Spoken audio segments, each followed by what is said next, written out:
Hi friends, good morning, welcome to my channel. आज आम आलोचना करवा आमर ओसेपा डायरेक्टर ट्रांसफर हो जाती जगतसिंहपुर एसटीपी होती जेटीएस उपर किसी प्रभाव पड़ो कि आर आउ जेटीएस न्यू दुईटा केस आमर होती से विषय डिस्कस करवा आउ जेटीएस स्टे हो संभावना रही कि आज आम भिडियो विषय आलोचना करवा तेणु भिडियो लास्ट में देखूँ भल भाव जानीपर।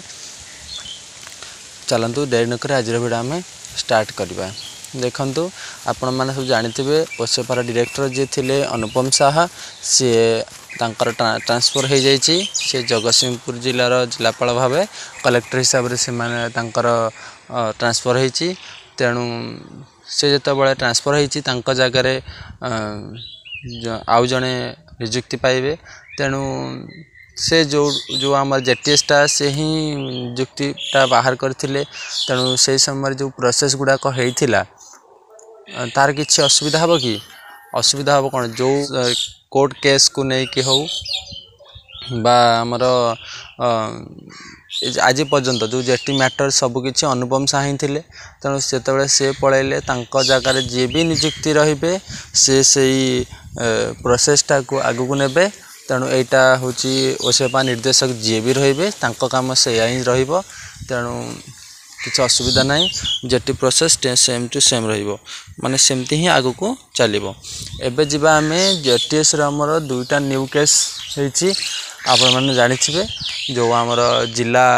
भित्तिक जो चयनटा हाँपाई कि कोर्ट ऑर्डर दिया ता भर्सेस आमर केसटा होती दुईटा केस होती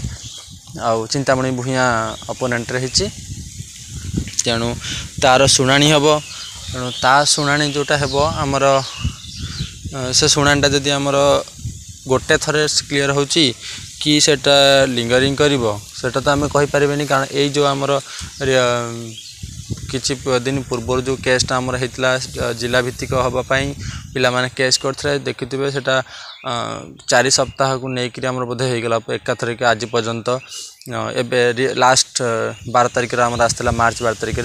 तेणु जना ना जे सेटा फास्ट हियरिंग रे कंप्लीट हो कि आउ टे अधिका समय लगे कि 2-3टा डेट जीव जदि सेमिति हुए ताहले बहुत असुविधा हो कहीं जेटीएस जो प्रोसेसटा अच्छी जॉइनिंग प्रोसेस से बहुत डेरी हम आउ स्टे हबार बहुत चांसेस रही कहीं ओसेपार इलेक्शन पाई कौन सी तार माने कौन सपोर्ट ना जे पिला मानक जॉइनिंग देवाई कि से विषय की तत्परता प्रकाश पाऊना सी तेणु केस एपट है तेणु मे भी यहाँ बहुत दिन लगे किए कह यहाँ भी 24 भी पलि जापे तेणु आमर न्यू केस प्रभाव तो आप जानते आउ जी भी डायरेक्टर आसबे से तो काम करेंगे किसी असुविधा हेनी किंतु स्टे हबार चांस बहुत रही देखा जाऊ कौन हो तेणु आगामी इनफॉरमेशन आसवा जाए आपण वीडियो को लाइक शेयर एंड सब्सक्राइब करेंगे बहुत सारा भल पाइबा देवे आउ